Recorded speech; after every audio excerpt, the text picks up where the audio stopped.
Alright, I hit the button and we'll see when the video starts. I don't see it yet. Okay, so it doesn't really matter, I suppose. It's probably there anyway, but frankly I have to do this crap. Alright, it says it's excellent connection, but that won't last too long. Anyway, alright, so I do want to try to find the pause button. I thought it would be something that was visible on the screen, but it really isn't, which is kind of annoying. Alright, so I'll just have to do it with other means if I need to. If I'm interrupted, it really should be right here somewhere. Yeah, well, it's not. I saw it the other day. It's like it should be here. Alright, I'll just quit looking. Alright, we'll just do comments for now, and then we'll do other things. Oh yeah, that's the right place. Okay. Alright, so this is the Iron Gooseling guy or something. So, alright, at least he uses a name, but he really doesn't do anything. So it's really, all of these people who argue, and it's pretty easy to make a presentation video. That is, you can just draw pictures, use little slides, put up text next to the slide, make your point. If you can't do audio and you can't do video and you can't, But I mean, if you're going to say these kind of things on the internet, in my opinion, you ought to put your face on it, or you're just kind of a troll, frankly. So that's my understanding, is that you're just kind of a coward and you really don't want to be responsible for your bullshit rhetoric. Alright. So it's very hard to help you. There's no sincerity in this, so what's the point? The way you can help me is by providing rational arguments about physics. Saying, jihad, jihad, Allah, Allah. Just mouthing your religious rhetoric, that's not going to persuade me, frankly. I love Jesus. It just doesn't work. You have to make a real physics argument, as you are a bit thick. Yes, I don't know you're thick. You're just, a belligerent liar, and, you have just no integrity as a thinking human being, because there's obviously very good reason to be skeptical of what physics says. There's good reason to be skeptical about the expansion of the universe, the Big Bang, the existence of dark matter, the Eddington experiment. I mean, come on. And you won't admit any of that. Okay, it just shows that you are panicking because somehow your religion is falling apart. Somebody's walked in with the evolution theory, and it's so much more reasonable than the wacky crap you wish the universe to run on. So that's what's underlying what you're doing. Is some agenda that you're not making clear. You're not being honest and explaining how, yes, it's your agenda to preserve the wacky verse because it's useful in terms of promoting the idiocracy you wish to create. Alright. You could very easily debunk your lever nonsense. You could very easily debunk it with a lever experiment. And the only one you have is Brozo's, which is completely a confirmation of everything I've said. So why don't you go watch the Brozo lever experiment and explain how it, the one that's actually using an appropriate lever, that is mass on both sides, like a spring on one side and masses on the other side, not his idiotic, imbalanced catapult that he called the trebuchet. Alright. Lever nonsense by twizzling. Whatever. Yeah, I mean, you'll probably go that way too.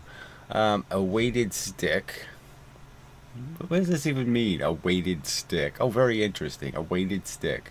Okay, by varying the weights and distances from where you hold the stick. Yeah, that's the very point. So if I do actually put a half, one mass, two distances from the center, the fulcrum, and a 2 mass 1 distance from the fulcrum and stick it on my finger, it will balance perfectly. And if I oscillate, it'll oscillate perfectly. That's what I'll find out. That's the whole argument being made. And that there's 2 different kinds of energy on the 2 sides, which doesn't make any sense. It's perfectly balanced and oscillating perfectly, and yet we're supposed to believe there's 200 joules of energy on one side and only 100 on the other side. A preposterous thing to believe. And by varying the weights and distances for where you hold the stick, actually experience the drag. So there's no actual drag to experience. If I imbalance the lever, then I'll experience the fact that one side takes more work to move than the other side. That's exactly the point of the damn thing. So you have no argument. If I do your experiment, it'll just confirm what I'm saying, because I already understand exactly how it works. I understand how levers work. I understand how they convert momentum, and that they conserve momentum. And you're not showing any evidence to the otherwise whatsoever. Okay. Mindless Marbles has made a very good demonstration of on his other channel, whatever that is, of rotational inertia. No, he hasn't. He's put, he's put he's put string on a cylinder and then dropped a weight and just showed us what we already know, the same friction argument, that the faster you go in gravity, the less force you collect, and the faster you get something moving, okay, the more force you have to apply to stop it from moving.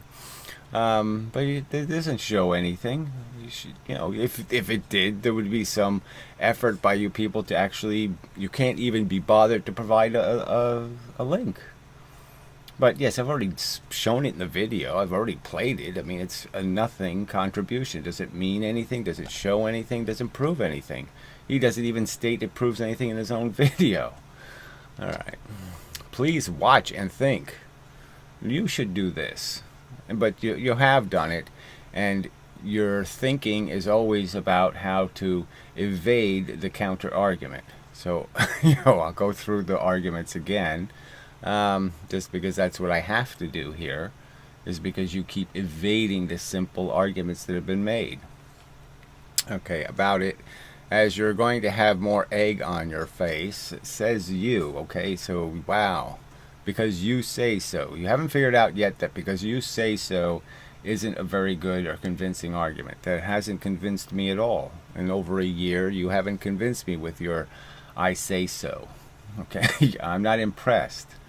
Alright. The longer you keep this ignorance up. So I'm just saying, obviously, I'm just saying you're the one who's put your sort of a piece of your name and your reputation as a decent or reputable human being on the line also. Alright, so just for the sake of argument, as I've pointed out, I have every intention to make some of you people pay for the lies you've spewed in your effort, okay, to shut the truth up, to silence it. Even the petty, okay, effort in the very, 2 years ago, when we actually had a debate, okay, it was going to happen, and you assholes had to interfere and stop it. Why were you afraid of it happening? If I was so easily destroyed and so easily put egg on my face, why were you so aggressively in the way? Okay. So he posts this twice for whatever reason, but whatever. Okay, so that's it for comments. Oh, so fucking useless. Alright, so maybe we will go pop out the chat in case there is anything. Yes, morning. I just don't understand why you people, sorry, I don't want to, pick on people, but it's a comment thing, you know what I mean? It's not like we're actually passing each other on a sidewalk or something. So this idea of saying morning is just, it's not really a necessary courtesy. One has to wonder, you're just really saying, I'm here. Okay, you're here. I'm happy. I'm glad for you. So, but whatever. Fine. I'm very critical.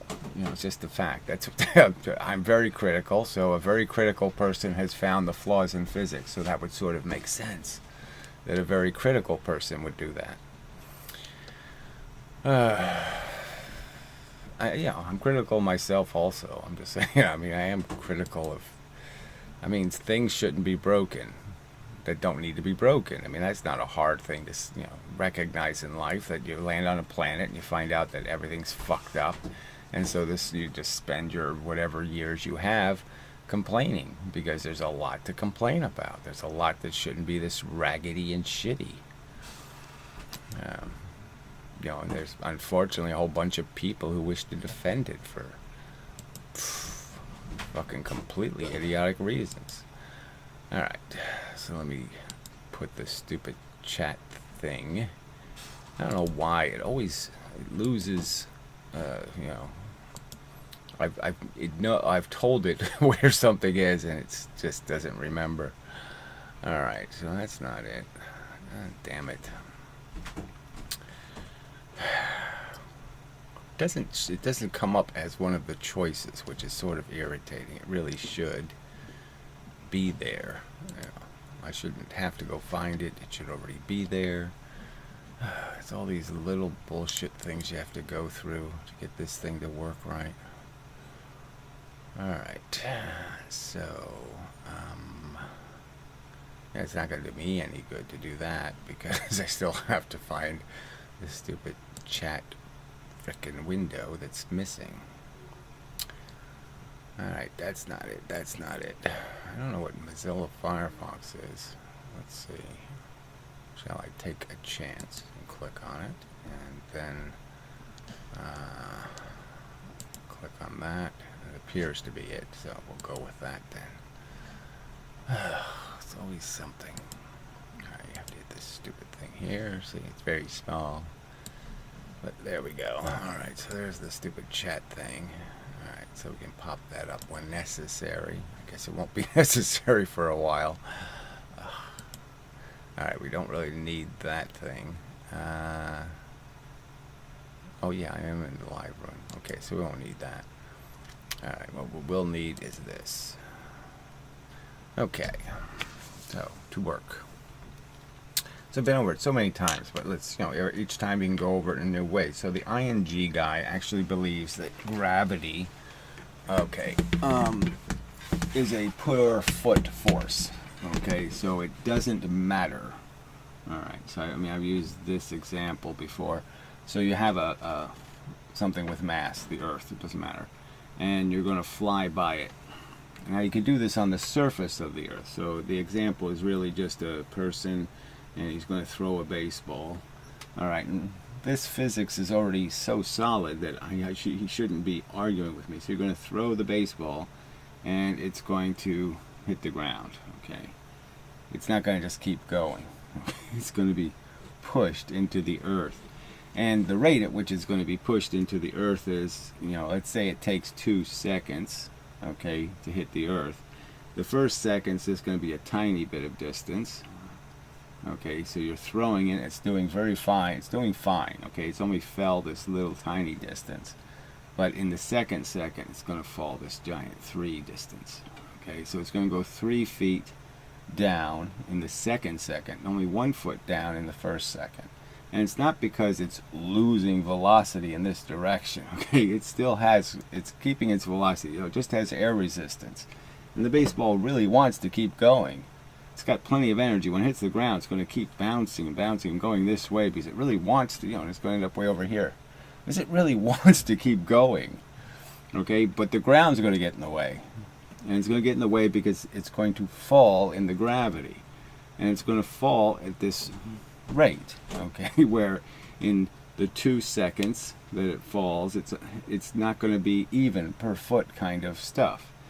And the ing guy thinks I should be embarrassed, okay, because I don't think each one of these feet is adding the same amount of energy. That the ball is collecting the same gravitational energy with the distance it falls. When, like I said, Galileo 300, 400 years ago already figured this out. Okay, that the object falls in the first second it's that far, and in the second second it falls this far. but it's the force that's hitting it. So it's a time-dependent thing. The only thing that matters is the second. There's 9.8 meters, 9.8 pounds, you could even say, of force being applied here, and 9.8 here. And the velocity is only going to be twice the velocity here. It's going to gain one portion. It's going to say 30 miles an hour if we're doing it in simple terms. It would gain 30 miles an hour here, in that 1 second going down. And the next second it's going to get another 30. So in all of this distance, it only gets 30 miles of increase. So it has a total of 60 when it hits the ground, let's say. So you can understand that each foot isn't doing the same work. And the same is true when you're going up against the gravity. If you lift off at this velocity, 60 miles an hour, in the first second you do pretty good. Okay, your mileage is excellent, but the last second not so good. Okay, and so it's simply illustrated by this kind of idea that the faster I go through gravity, the less I get bent, because I'm in it less time. Okay, so it's a consistent amount of force coming off the gravitational body that's pulling me in, if you want to say it that way. I'm obviously arguing getting pushed, and it's just like a paint sprayer. The faster you go through the paint spray, the less paint that's on you. And that's exactly how it works. It works, that model works perfectly. So he's saying I should feel like an idiot because I believe in a model that works perfectly, that perfectly explains what we see and why we see it, because it's a force that's completely controlled by time. So he thinks that mgh is the way you figure out how much energy something has. So the higher it goes, okay, then we just use this height thing and times the gravitational constant and the mass, and that's how you figure out how much energy something has. When clearly it only has twice the velocity. And if you do the simple experiment, like see, he's saying people should do simple experiments. Well, if you do the simple experiment of dropping things on a scale, right? So you just drop them on a scale, okay. I could have drawn that better. Well, whatever. Well, you can't see it anyway, so you don't have to worry about it. Okay, so you're dropping them on a scale with a little, you know, measures the weight. Okay, and you go 4 times higher, only twice the weight. So, you know, 16 pounds, it's 16 pounds from this height, and then it's only 32 pounds from 4 times the height. So I drop it from 4 times higher than this height, three more units of distance, and it only weighs twice as much on the scale. Now these are facts, okay? Facts you can't refute with any evidence. Facts can't be disputed. You can't show me a single experiment where any of this stuff is inconsistent with that experiment. Nothing, okay? And so, you know, what do I have to be embarrassed about? What do I have to be in fear of not being true? That it's not true that this ball falls at these rates of time. In 1 unit of time it falls this distance, in the second unit of time it falls this 3 times the distance. Again, that's Galilean. That's 15 whatever, 75 or something. It's a long time ago the guy figures this shit out. And, you know, nothing in the experimental evidence demonstrates he was wrong. And this idiot thinks I should be embarrassed or worried that, oh, you should be scared that you're saying things that aren't true. Ooh. No, you should be embarrassed that you can't provide any counter argument to any of this. And then there's the lever, of course, that's fairly decisive in finishing the argument. Okay, the 2 mass here, the 1 mass out here, perfectly balances on the lever.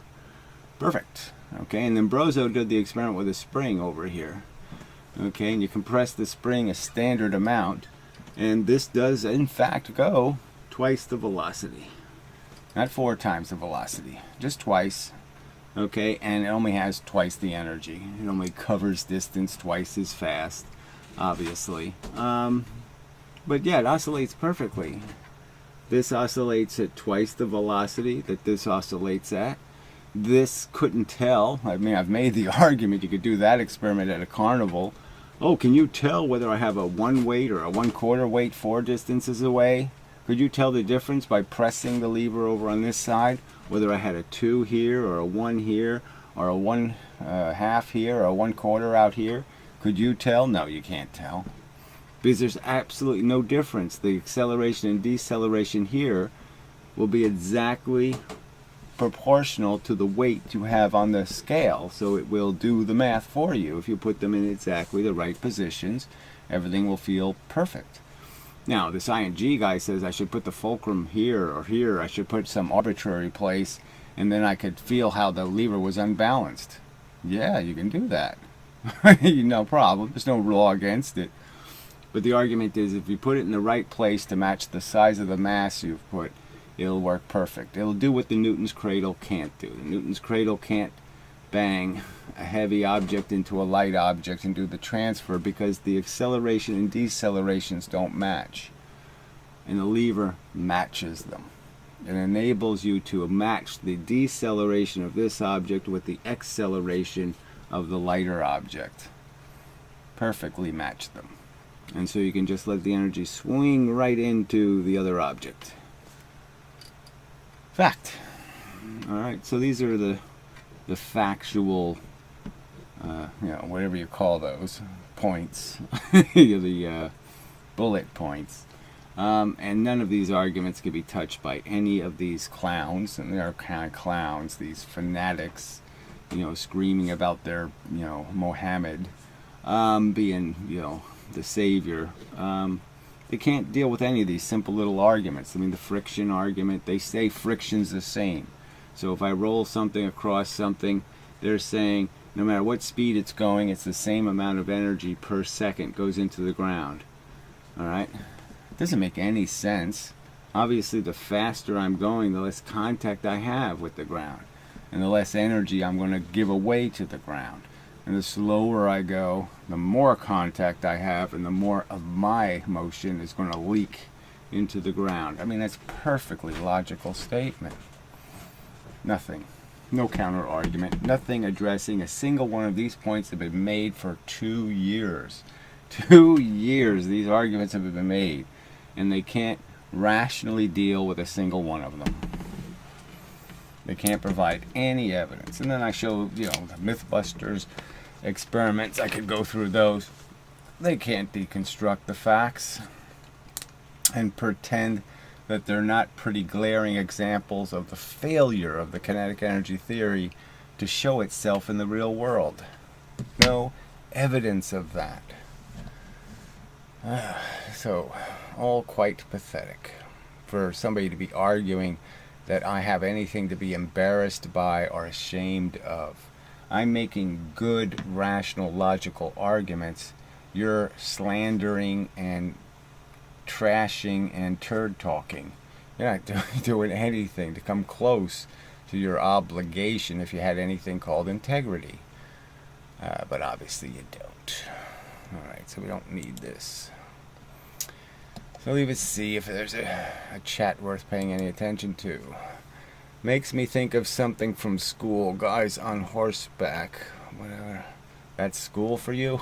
We didn't have school on horseback a few hundred years ago dropping things. I don't know. I don't remember that analogy being used. People on horseback dropping things, but whatever.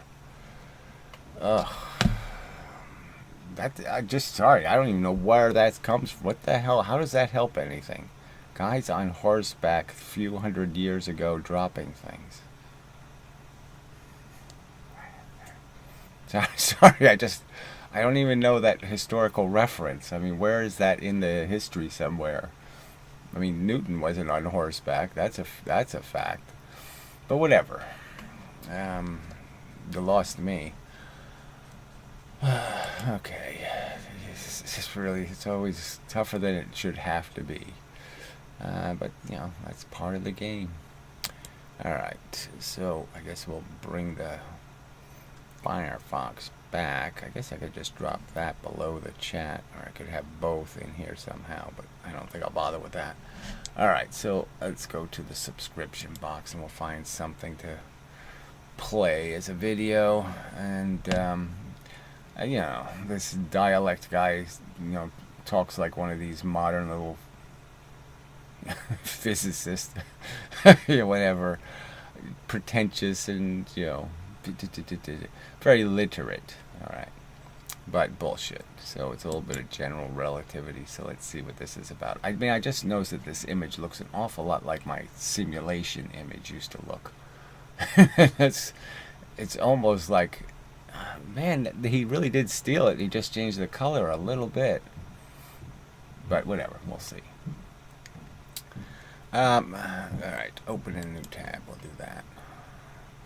Let's see where it's positioned. Yeah, that's not very useful positioning, so we'll move that. Whoops, wrong one.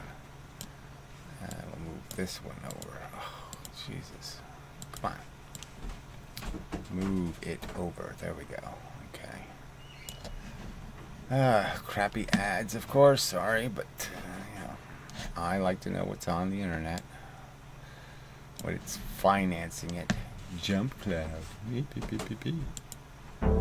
A solitary mass. Okay, so let's see if our volume is tolerable. Probably doesn't need to be this big. Okay, a solitary mass. Here we go. Sits in empty space. Very far out from it, we release a ring. Well, why is it doing this woo thing? You know, it can't even sit there peacefully. Alright, so there's another argument. The whole relativity thing is really, you know, that's one way of saying it, but what they're really saying is that there's no absolute space. You know, that the three dimensions are fooling us somehow. The whole universe is fooling us somehow, and it's really not a three-dimensional place with standard spaces and distances. And it's like, why would you people believe that? I mean, it's just so... It's so obvious that it is exactly like that. That's exactly what it is. It's a rigid, absolute space. And when it is in fact moving. And so we're right now, we have a very complex moving. You know, we're moving in a galaxy, and then the sun's moving, you know, in that galaxy. And so we have that sun's motion, and then we have the Earth's motion around the sun. You know, so yeah, there's all this compound moving. So sitting on the Earth, it's also rotating. You know, yeah, we have a compound motion, and all the time our vector, you know, which way we're exactly pointing in terms of our momentum, is constantly changing. But that's true for everything. Every satellite that's orbiting the Earth is constantly changing its vector of motion. It's not some new magical thing. It's not beyond our understanding that our vectors keep changing. And the fact is, it's happening to this and it's happening to this because we all share. This one's in the same galaxy. It's orbiting the same sun. It's, you know, going across the surface at the same rate as I am.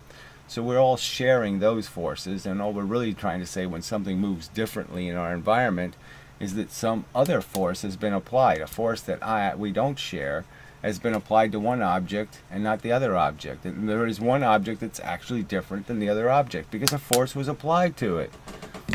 They're different.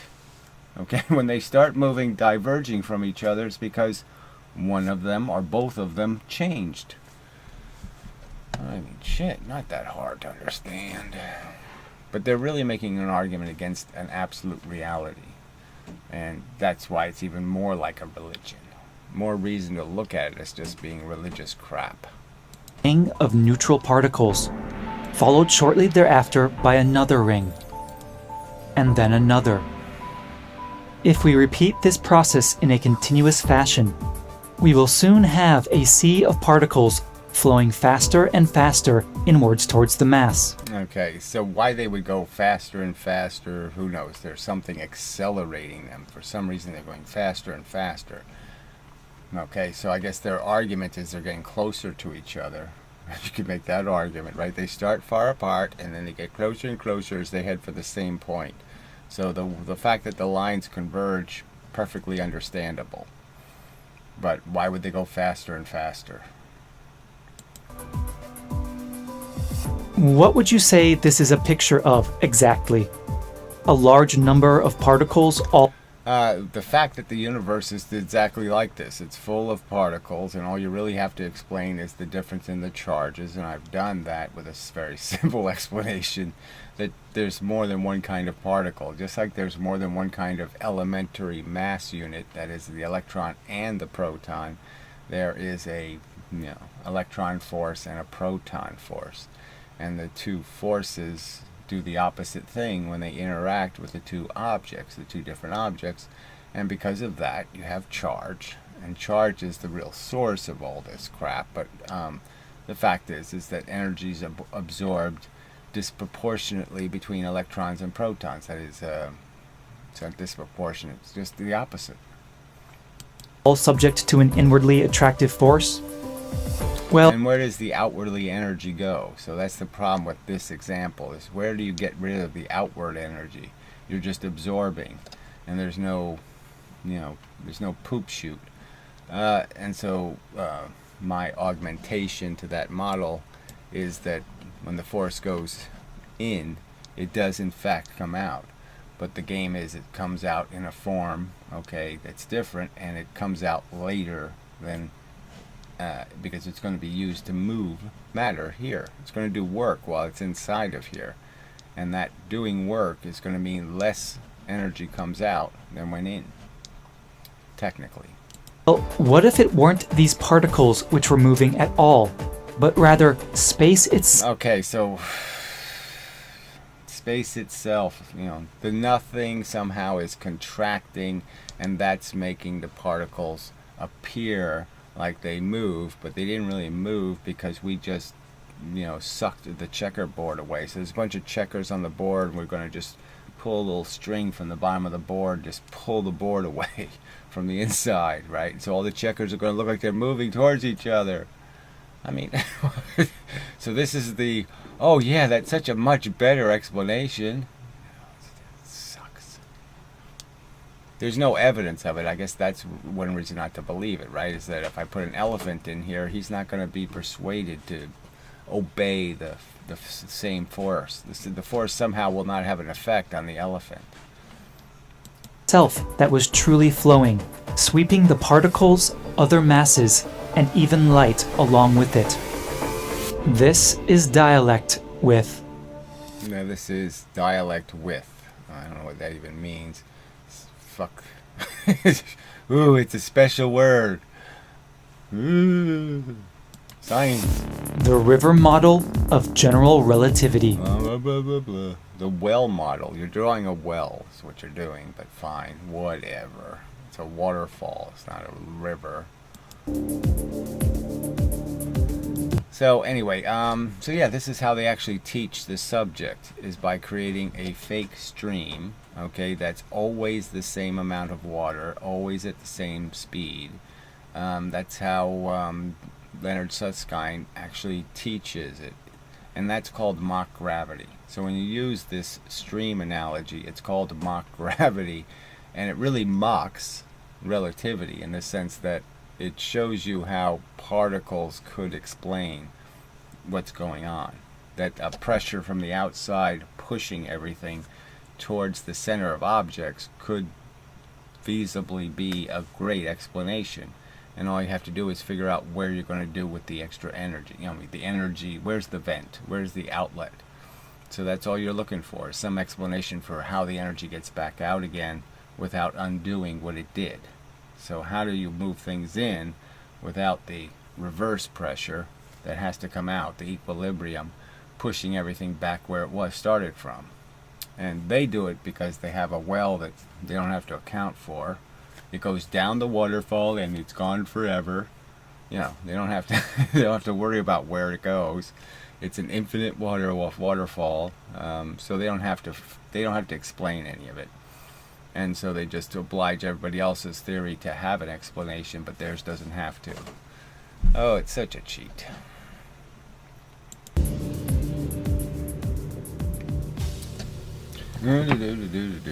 Oh, big dead waste. When is an analogy merely a tool for comprehension, and when is it something more? When you're a desperate religious kook, that's the difference, right? You got to have some kind of stories to tell in your Bible, And so these are all their little Bible stories, okay? And they don't have anything to do with reality. They're just little fables about talking fish or gingerbread houses or some other stuff. It's supposed to be a metaphor for something, and who the hell knows what the metaphor is? I still don't get what the three bears things. What the hell's the point of the story? What's the moral of the story? We should be invading each other's houses? I don't know. Being a petty thief is a good thing to be? I don't know. Indeed, there's an analogy in general relativity that asks us to imagine space to be like a river. So this really is absolutely nothing video, right? I mean, this is the cliche description of mock gravity used to explain relativity, so he's really not explaining anything that somebody even capable of understanding these fucktarded videos would find at all useful.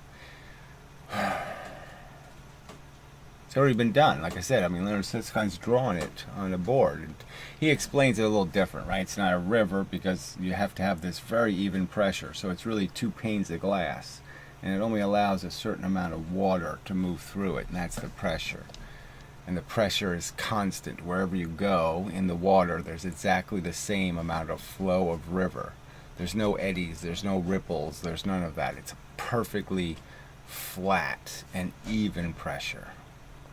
A sort of flowing background against which all matter is swept into sinks of mass and energy. So a sink of mass and energy that we don't have to account for. It's just sinky. At first glance, this may not strike you as a great analogy. No, it's at first, second, third, fourth, fifth as just baby talk. I mean, what the hell are you talking about? What's this space made out of? What is this fucking shit? You're telling me space is moving stuff. Nothing is moving something. Oh, okay. Every other piece of evidence is that I have to actually throw particles at something. I have to throw particles out the back of a rocket ship. I have to do all this particle stuff. But you're saying there's this magic goop, and if I could just put this goop in a bottle, I can go anywhere I want. And there's no evidence of your goop. How the heck can an abstract construct like space flow into itself? What would such a statement even mean? Yeah, wait, how is the nothing connected to the nothing and pulling the nothing? How are you pushing the nothing? I mean, yeah, it's just like I said, the simple answer is there has to be something real in the river. You can't have a river of invisible water, right? Of no water. Non-material water is pushing things in. I mean, it's just, what use is this analogy? Take account for the fact that the force is real and that it has the capacity to convey momentum, and therefore there's just really no point in not saying it's not a something, and it's clearly limited in how fast it can go. Why is your ether, or whatever this grid work of crap is, why is it moving the same speed as light? Something we know gives things momentum for a reason. Come on. It's got to be the same stuff. It's moving the same speed, and you're going to believe that somehow this grid work is anything different than a photon. Ugh. God, this is hard to watch this shit, frankly. Maybe we'll take a break, see if there's any comments. Not much. I have to find the pop-out. Where's my pop-out window? Where the hell did I put it, actually? There's two live streaming? No, there can't be. Alright, it's got to be here somewhere. This extra window. There it is. Alright, stop creating more Look, will you stop it? It's not the fucking subject. And calling people desperate religious cooks isn't really helping the cause any. But, I'm really, it's going to get to the point where, I'm just going to have to block you. I mean, is that what you want? So, it's up to you. Get somewhere near the subject or just fuck off. Yeah. Thank you. I'm surprised that I have to say this. It's these people who they're so enthusiastic, but yet they'll rude all over me. All over my purpose, all over my ambitions, all over what I'm attempting to do. And they'll just root all over it and then say I'm a fan. Well, you're not a fan if you're doing that. Frankly, you're a liability. Okay. Just a distraction from my purposes and ambitions. Alright, so back to the video, I guess. Fuck. Alright. So this isn't going to be much of a day either. Alright, so, commenters, I don't really want to talk about relativity the whole day. So, let's see. Should we jump ahead? Is he going to say anything? No, it's not like... Oh, he's got a monkey in it again. It's always this monkey shit. Alright. So he's going to do his elevator and a monkey crap again. I've already seen this so many times. And say space is flowing past us, getting sucked into the rocket ship floor as though that floor were a sink or drain. Loose objects floating on the current of this space likewise get carried towards the floor. So somehow we don't, but they do. What? Oh, that's right, because we're sitting on the floor, and they're not sitting on the floor. The floor is stopping us. And when it stops us, we can feel it pushing on us. It's not for free. You know when you're being accelerated by two conflicting forces, as long as they're not gravitational. See, the trick is if you got into gravity, like say two gravitational bodies, you're in a gravitational body and then you get into another gravitational field and it starts pulling on you in another direction, the trick is you'll never know, because those two forces will rip you to pieces so evenly that you might not know you're getting ripped to pieces, because they're so even. They don't push on you, in your physical matter. They're not pushing on your cells. Okay, they're moving the little tiny bits. The electrons and protons are what are moving. So that's another point I could put on the board and say, that I've pointed out, is that gravity is a nuclear force.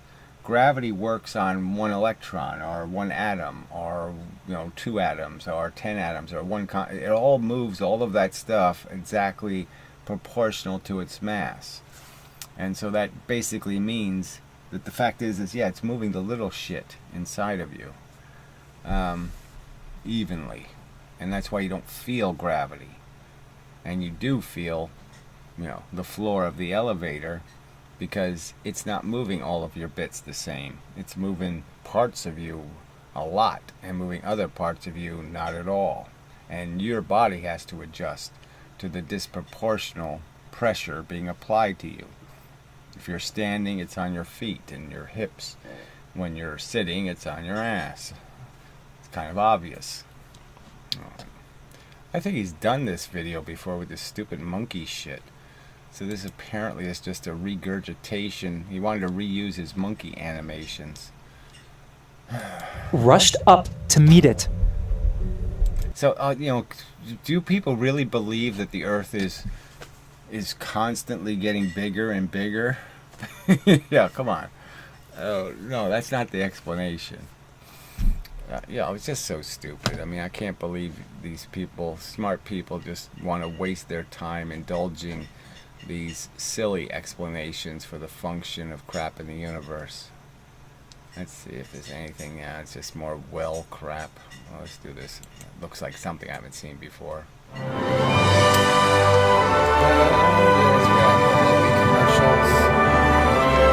The performance was enchanting. The basin. Bunch of elitist pricks, pay $200 to go watch some, shit. It's enchanting. Boats that aren't accelerating, but just drifting with the current, will now What current? experience tidal pressures not only in the radial direction, but also in the tangential direction, as water rushing in from all sides towards the drain will act to squeeze the boat inwards. Alright, well, all of that won't happen unless you're going insanely. You're under that's like black hole kind of pressure. And that's just, again, theoretical. They'll never actually do that experiment and prove that the water has this superpower. That the more the water condenses, that somehow the water molecules stay a certain size and they end up pushing on each other with incredible pressure. The fact is, the particles hitting you could be so fine that it just doesn't matter. It's like sand going through the hourglass. they don't nuclearly fuse, they don't melt down, they don't do any, there's no evidence that they smash everything to pieces and do all this crushing and all this other crap, because there's plenty of room for them. And likewise, there's plenty of room for the force pushing us when it goes through something like the Earth. So again, this is just, so now they're taking the basic diagram of this is how gravity works, and then they're explaining it in the black hole context, not in the earthly context. This will also cause boats that are drifting along adjacent radial avenues to see their respective separations steadily shrink over time. I mean, duh. Duh. Of course, in this visual, the basin is relatively small and drains fast, so these tidal effects will be very brief and very strong. Yeah, whatever. There'll be nothing in any real gravitational circumstance. That's basically what he's saying. But a different picture might invoke a very large, very shallow body of water draining through a comparatively small outlet, something like a 360-degree river, which was headed towards a waterfall in every direction. Right, okay, so now we're right back to the Leonard Susskind analogy of a water of precise thickness moving at precise pressure. Who cares? It's not reality, okay? First off, reality isn't a pane of glass. The reality is it's doing the same thing in all three dimensions, okay, in a spherical manner, which makes the whole thing fall apart as any kind of bent fabric dimple in space. There's no dimple in space. There's a vacuum cleaner sucking in all three dimensions. So their analogy doesn't even get into the three-dimensional world it needs to be in. Oh, fuck it. It's really just tedious. Indeed, in such a situation, the supply of water would be endless enough, and the accumulation of tidal forces subtle enough that an observer accelerating in place might not notice the motion of the river at all, and rather think that objects floating on it were being attracted inward. Alright, so that wouldn't happen. That's you sitting on the elevator floor, and he's saying that you might not notice you're sitting on the elevator floor. Yeah, you're going to notice. So, I mean, obviously the current could be so weak that you don't feel the force, fighting it. But the fact is that's not going to happen in any of our real world circumstances. I mean, obviously the gravity coming off of this thing is so small, I'm not going to feel it. And I'm not going to feel my body having to fight against being pulled towards it. But shit. By a radial force field that fell off with distance. So if they're moving, you would move. So this is a really bad analogy he's using here, because we know that the motion of the objects will be the same no matter what their size. So this mass isn't going to allow you not to be moved. You're going to move with the rubber ducks. You're not going to not move. And you have to have a force or something stopping you from moving for you not to move. So again, there's no analogy here. There's no place you could go where you're not going to feel the force that you're applying against the other force, the gravitational one that you can't feel because it pushes you evenly, against the one that you have to apply, which isn't going to push you evenly. You don't have a force gun where you can shoot something and move its atoms all evenly. You only have guns that drill holes in people, and there's no even bullet gun. You can only hit the surface and force the surface to push the rest of the object.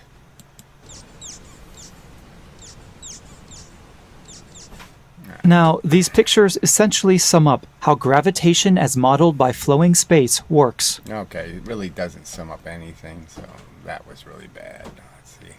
Let's go down here again where the Earth is getting bigger. We'll do some more of that. That's escape velocity. But in the river model, it's the velocity at which you are traveling through space. Indeed, your continual acceleration... Right, and escape velocity is insanely efficient velocity. You will go per foot, the amount of energy you have to use to go escape velocity will mean that you are, if you only went, jumped a foot high, you pay a certain price in energy to gain that much distance. But the harder you try to jump higher and higher, that is, acquire a higher and higher velocity, a liftoff velocity, the more and more efficient you become in terms of how many feet you will travel, okay, per how much energy you had to put in. And that's another fact that the idiots don't believe. They think it's always the same amount of energy per foot. And no, it isn't. Not even close. Acceleration of 9.8 meters per second squared at the surface of the Earth ensures that you are always traveling through the river of space at this velocity. But realistically, you're not doing, you're traveling in per second units. So again, you're ignoring the time. So that only is true if you only count in per second units. But obviously gravity's not per second, it's per millisecond, per trillisecond. So the fact is that your actual velocity, I would argue that if you want the math to work, you might as well just use 1 meter a second. But anyway, continue. Similar to how accelerating in place in a river and that makes newtons, which you're measuring momentum in, match joules. ensures that you are always traveling the same speed over the water. And obviously you're not traveling the same speed over the water. You're traveling compared to the water. Now at last we can understand how the Earth can be accelerating outwards in every direction at Okay, so never mind. Too silly, too silly, too silly. The Earth isn't accelerating in all directions. It only pushes on things that push into it. So the Earth is just saying, if you push into me, I will push you back. But you have to push into it. You have to initiate the action. The Earth isn't initiating an out. Gravity is initiating an in. Okay, so gravity pushes you into the Earth, all right, and then the Earth pushes you back out. once and yet remain stationary. Yes, because it's clearly just oscillating in place. Every piece of matter on the surface of the Earth, okay, is being pushed into the deeper, and it's being pushed back out again. Every single thing is oscillating in the gravity. And the deeper you go into the Earth, the oscillations are getting more, faster and more higher pressure. So you're using more energy for a tinier distance, so you don't have to move as much. Blah, blah, blah. That's the whole buildup of the pressure. But the pressure created by the masses all pushing in, okay, require from each position a different amount of pressure back out. So if I have 20 elephants above me, I'm going to have to push all of their weight back up. All of their weight's going to push down on me, and I'm going to have the ability to push back. And the Earth will give me some of that, or all of that. If I'm made out of cement, no problem. The Earth will do it. Okay, but if I'm not made out of cement, I'm elastic, I'm going to have to endure the motion and create the back pressure. I'm going to have to somehow come up with the incredible amount of energy required to push all the elephants back. Point of its surface is merely fighting against a different inflow of space. This also explains It's not fighting, okay? It's just the fact that the matter itself, okay, is just saying that I'm pushed in one direction. I can't go in that direction. I'm going to rebound, and so it's just rebounding with an equalizing pressure. And where the Earth ends up, where this line ends up being, is just where you're saying that's where the equilibrium is. I have the same pressure on one side of that line as the other side. But if I go deep into the Earth, that pressure gradient becomes insanely imbalanced. All right. Jump ahead.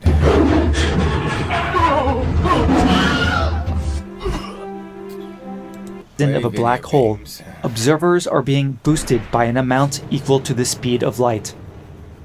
Alright, so yeah, now we're doing horizons and black holes, and so now it's really made up. Okay, so they make up a lot of bullshit to explain what happens on the surface of the Earth, and then they make up double bullshit to explain what happens around a black hole, where they claim, you know, these things can actually consume a photon when they're producing and consuming photons. You know, they're actually, the force is made out of photons. It can't consume a photon. It's made out of photons. But anyway. Alright, so enough of that crap, right? I don't think there's any big finish here. It just gets wackier and wackier. So they draw all these new fancy pictures of black holes, and, you know, it's all just made up. It's just an illustrative way of interpreting. It's just la la la la la. Oh, so now he's doing stuff from like that wacky movie, Interstellar. Like somehow there's a whole grid work and blah blah blah, and we can go to bookshelves and Space-time curvature? Or is there a deeper underlying connection? no, none of it. It's just you're all deeply stuck up your own asses, and that's the problem. It's how to get your heads out of your asses. Ugh, fuck.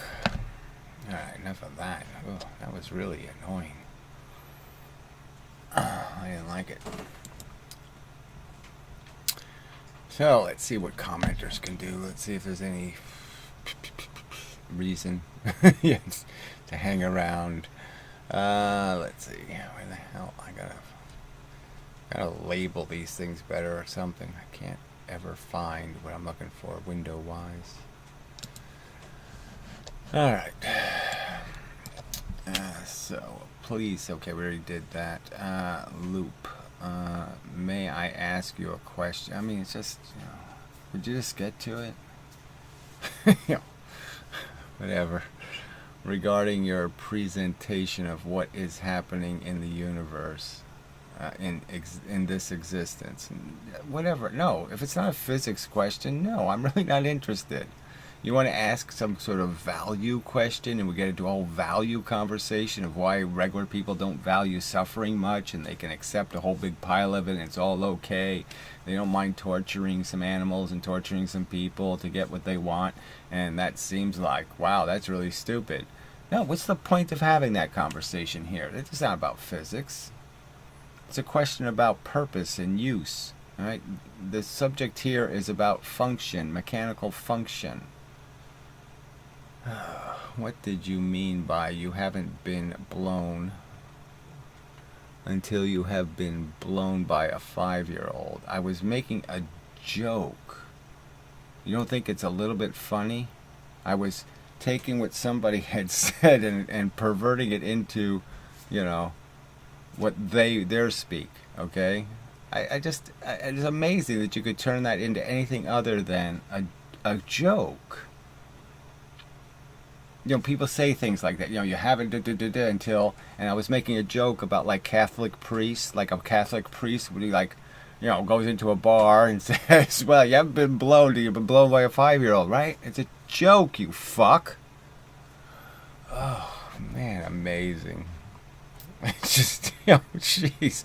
I mean, these trolls are so desperate to just make up any lie. Just distort and pervert. It's just the truth doesn't matter to them. Oh, they're just such hideous little creeps. Alright. Again, so somebody dropping names. How many fucking times? So this is probably just another asshole, right? Babbling puppy. Have you seen any Tim Mulderin stuff? Who the fuck is he? You think everybody in the room, including me, knows who your little special pen pal is. Shit. I mean, you know, he's not Brian Greene, right? Or he's not Brian Cox, or he's not Sean Carroll, right? I mean, he's not one of those people, right? He's not Degrassi Tyson. He's nowhere near that kind of name recognition, right? Whatever this guy is. Who is this fucker? I just don't know why somebody would do this. He's some philosopher of physics. There's no such thing as philosophy of physics. Okay, there's physics. There's modeling and explaining and describing physical reality. It's not a philosophy. Shit.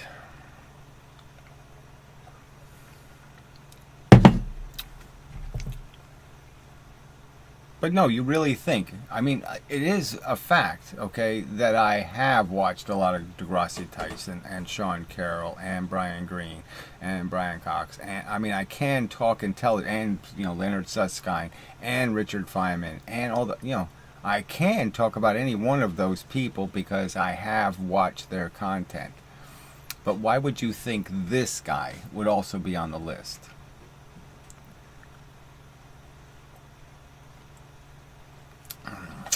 Oh, the simple answer to your question is no! Here, okay, sorry. I should have just answered your fucking idiotic question. Does he have really good stuff? Is it really cool stuff? I'm sure it's really great stuff.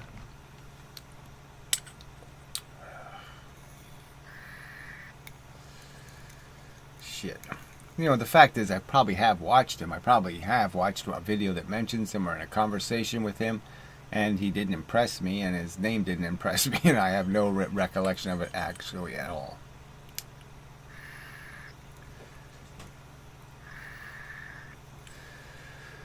Well, you could put links in the comments section, right? The comments section works, doesn't it? I don't know. Yeah, the video isn't uploaded yet, so maybe the comments section doesn't work. But you probably could put a link there. You could put a comment. You could put the comment on another one of my videos somewhere and say, "Hey, this is a reference to that other video you did, and here's the link I wanted you to see." So you could figure it out.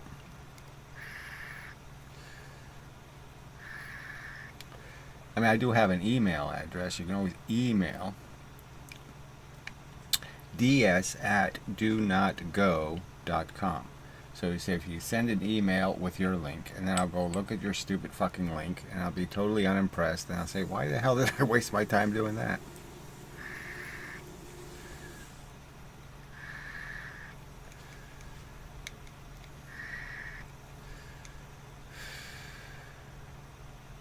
Really is annoying. I'm not just critiquing conventional physics as being absolute shit. I'm providing a counter explanation that's rather complete. I mean, this isn't finished yet. It's, it's got some obvious and glaring defects still in it, so I have to fix a couple of things. But I mean, that's not what I want. Oh, here it is, infinity page. All right. So let's see if you can see this. Put this up. All right. So this is the, you can't see the two objects, so I have to make it smaller, I guess. But I mean, it's the simulation. See, it's doing these little spiky things, which it won't do in the finished version. And I have it running at a very slow speed. But the idea, well, let's see. I don't know what, oh, it's running slow because I'm streaming. Okay, so that's it. All right, so yeah, this isn't very helpful. So we won't bother with that. All right, my bad. Let's see, go back to this river model thing, I guess. Get rid of that. But anyway, I have a simulation, so, working. I got different, I don't need to go look at somebody else's content. I have the right answers. I'm pretty damn sure he has wrong answers. Nobody has impressed me. There's nobody talking anything but absolute fucking religious, kooky, wacky, wooey shit. Nobody has a rational model of the physical universe. They all have irrational, crazy, loopy, human, they're not even human friendly, because I don't know why humans would be all that attached to all this bullshit. But they're all bullshit models. Anyway. Hello. Oh, shit. So it's another troll, no doubt. Fuck you. That's the right response, right? Isn't that what you're supposed to say to hello? Fuck you? Yeah, I think that's the right one. Okay, so I've accomplished my pleasantry obligations, have been satisfied. You can't do better than this. There's just nobody here. I guess I should have checked and see who the fuck's, how many little peoples there are. Let's see. That ain't it. Yeah, there it is. 17. So 17. Okay, and you can't do better than this in terms of chatting. Nobody's interested in anything. And nobody has any. Oh, there's only 14 current viewers. Yeah, it's down to 13. Yeah, so the numbers are dropping as I'm pointing it out. Hey, you suck. Oh, I do? Oh, okay, I'm leaving. I don't want to suck. Okay, you too, brother. Well, whatever. Okay, so look, just fuck off. Yeah. I'm not your brother. I'm not your bro. I'm not your dude.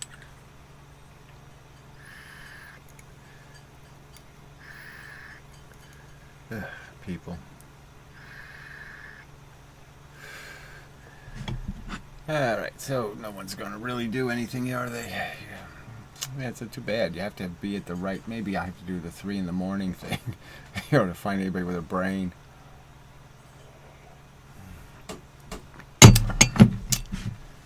Alright, the problem with quantum theory. Okay, so this is the guy who, I think, this is like 5 or 6 years ago. He made some sort of statement about saying, some list of his little idiotic complaints about quantum theory. And I don't, they're so unmemorable, I can't even remember what they were. But he's some guy who has no credentials. I can't, I can't even remember what the arguments were. They were so nothing.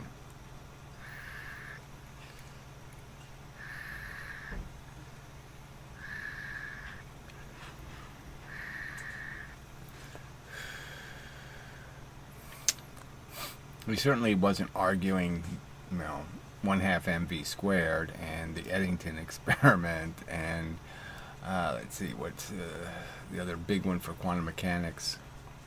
Yeah, well, the whole Bell's, all those experiments are all done, they don't even admit what they're doing. They say we're measuring the spin of electrons. No, you're not. You're measuring polarization and, whether light's in phase or not.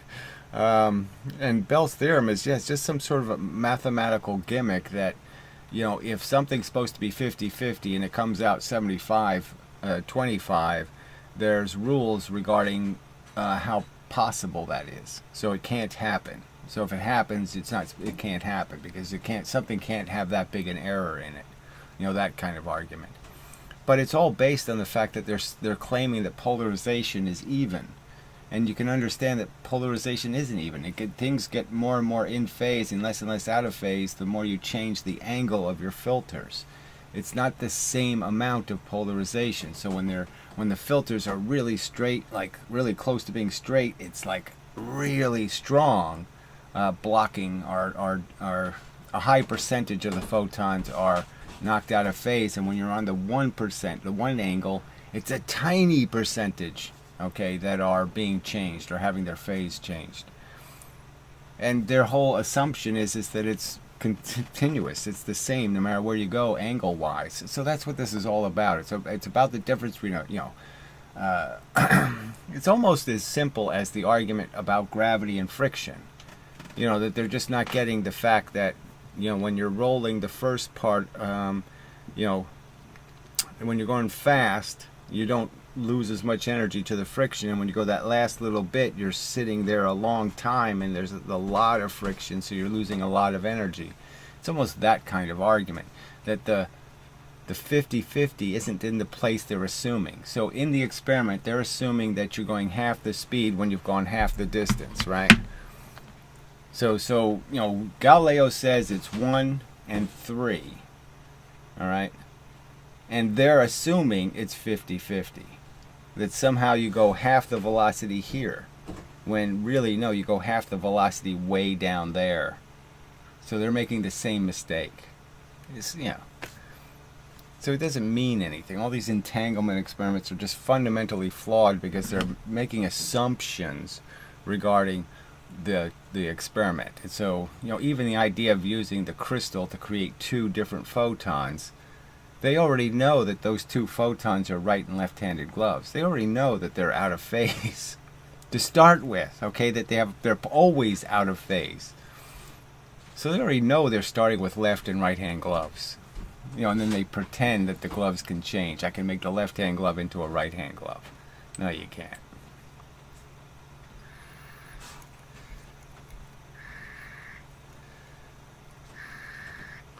But I'm just saying, if he's making an argument against the entanglement experiments, you can't even do that, in 10 minutes or 20 minutes. Because the experiments themselves are so complicated. I mean, you have to go through all of the assumptions built into the little black boxes that they say are giving them an answer.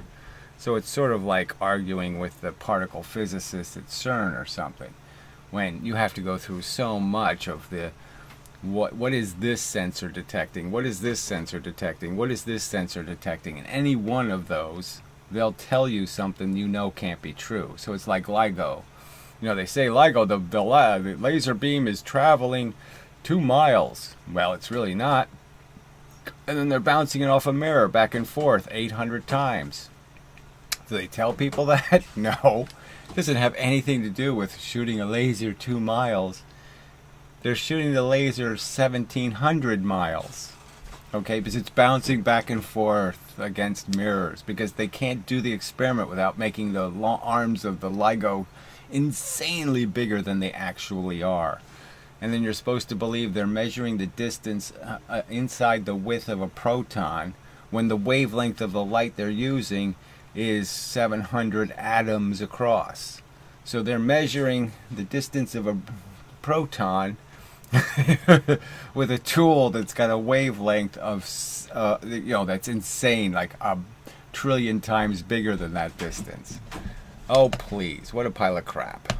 So you guys going to keep dropping names? I mean, I see it again. I mean, why do I care about all these other subjects? All right. From Wikipedia, Bell's theorem, if a hidden variable theory. So no, that's not really what Bell said. So again, Bell would disagree with this description from Wikipedia. So that's the irony. Bell protested this expansion of his statement. His statement was that he's proving that certain improbabilities are in fact impossibilities. But anyway, is local. It will not agree with quantum mechanics. So again, this is more bullshit. That somehow they proved it's not a variable they're fucking up, like right and left hand glove. When of course it's a variable they're fucking up. And if it agrees with quantum mechanics, it will not be local. So this whole idea of local, it's just a bullshit word, right? That doesn't mean anything. You're just saying a variable. So they're using the word local to describe we got a variable wrong. So there's no point in a Wikipedia page. So clearly, as just consistent with my point, the Wikipedia page has no hope of describing in casual conversation what exactly takes place in entanglement experiments. No hope. All right. Have you seen Eric Weinstein? I used to have some respect for him, frankly, but now he's on this UFO defending kick. And you're just saying, well, why don't you just, drop trows and put on a pink tutu? I mean, why don't you just be a clown? Make a complete ass out of yourself. I mean, he's, he's unrepairably retarded now. I mean, why is he wasting his time saying, well, there's some credible reason to be a skeptic? Well, there's a huge difference between being a rational skeptic and being a complete fucking asshole. And everybody defending UFOs is an asshole. So, yeah, I don't even want to hear his fucking name because he's a fucking douche. A giant douche. He's just a giant douche serving up shit sandwich. Talking about how football stadiums can fit inside tiny objects. Well, obviously they can't, okay? The fact that people believe in relativity and frames, okay, yes, they're really stupid. But what I have seen them do is talk shit about how reasonable skeptics believe in UFOs. That's too silly. It's offensively nonsense. He's just a conspiracy nut like all the rest.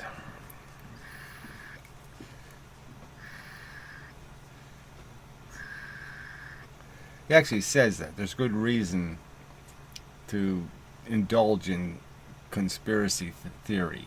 when there's absolutely no good reason. Especially in the modern era, it gets harder and harder to make any of that plausible or sensible, because any member of the conspiracy could at any time get hugely wealthy outing the conspiracy. So that doesn't work, and it's their life insurance policy in some ways. I mean, you can't even be part of a conspiracy anymore, because you would understand the economics of conspiracy are, I have to kill you. So it's like, people haven't seen enough James Bond movies where they can figure out that the villain always has to kill all of the helpers because they're all a liability. Come on, no hope.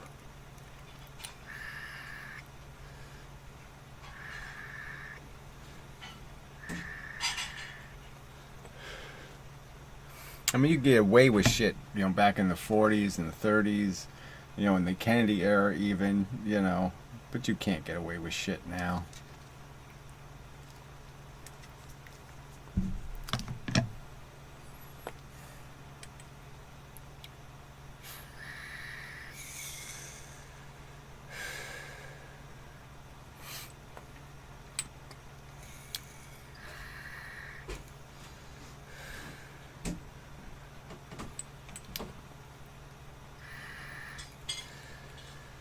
Since you were just dropping names, I mean, I guess I was, the physics girl thing popped into my head again, so she has this, whatever it is, long COVID is what they're calling it. But she, generally speaking, has a science channel, and they've provided absolutely no science related to whatever her condition is. Like what her blood tests might say, or what kind of stuff's going on, or what the exact symptoms are, or anything. And you're just like, isn't that bizarre? It's a science kind of related channel, and the head scientist is basically got the plague or something, and there's just nothing. They've provided no information. So part of me is just saying she's depressed. She has depression or something. You're just, the whole thing just seems so mushy. But, it's all very dramatic, but, it's just like zero information. See, I kind of thought she went in that really crappy cave, like a year ago. She went to some stupid cave in Alaska that they open, every 50 years or something, go look inside of it. But it's all full of permafrost. And you're just saying, it's like million-year-old crap is in there. Million-year-old molds and viruses, all kinds of million-year-old shit is in there. And maybe you don't want to go breathe in that shit. Maybe you don't want to get any on you.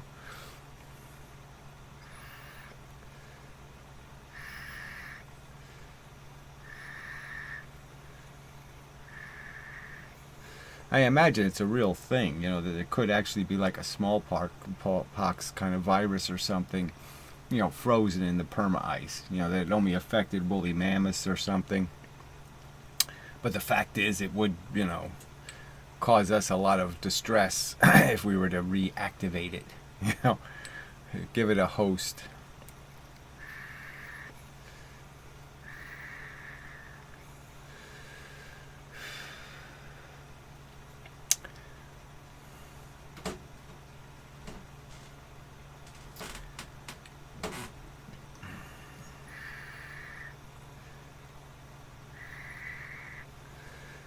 Alright, so I'll give like a 2-minute warning. If no one's got anything they're curious about or wish to talk about, then I will get the hell out of here.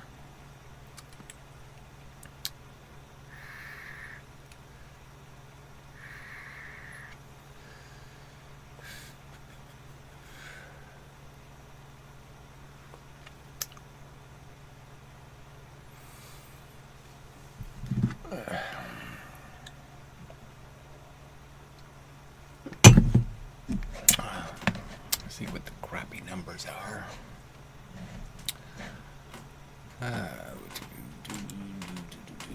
13. Yeah, it didn't do better than 13. Well, okay. Can't do much business with 13 viewers. So disappointing, but it's part of the game. I think YouTube has downgraded me a little bit because of my language, but whatever. Because the first videos did much better view-wise than these later ones have. So I don't think I'm on the to be promoted list at all. But whatever. Let's see. So I don't think there's anything else I had to say. I did watch the what's his name? The live stream by whatever, the computation guy. Shit, I can't believe I can't remember that name. Anyway, and you could almost see him reading over my comment, on the page and saying, "Oh yeah, I don't want to deal with that," So I just have to keep trying to get, Wolfram. I have to keep trying to get him to talk about it. I guess there's nothing you can do. I mean, it's a real subject. The reason why Wolfram would be interesting is because he did a whole giant, long, all his essays are really long, but he did a giant defense of Leibniz, and there was some good science Leibniz did, don't get me wrong. I mean, he sort of was one of the first people to make like a binary calculating machine, and so he wasn't a nothing scientist. But the fact is he didn't even go into the reason why he died in such ill repute, beyond blaming Newton. But it really was a defense of Leibniz, and the truth is that Leibniz really did get buried, as a he lost all reputation as a scientist in his time, and there was, in my opinion, pretty damn good reason for it. I mean, he did forge documents. He did, make these accusations against Newton. All that did happen. It isn't a lie. And I mean, it is kind of a coincidence that he comes up with calculus, even though Newton had done it, 15 years before him. But whatever. So it'd be interesting to see his take on the argument that this whole 1/2 mv squared thing was just a gigantic mistake that the Newtonians could protect us against, but as soon as the Newtonians all died off, the wacky French decided to promote this garbage physics. Anyway, all right. So I guess we'll call it a day.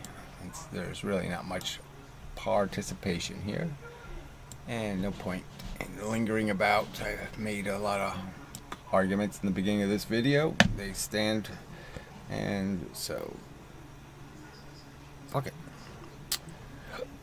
So I guess let's see, I can hit either button. I guess I'll hit this button and see how that works out. Doesn't matter where it really cuts off, right?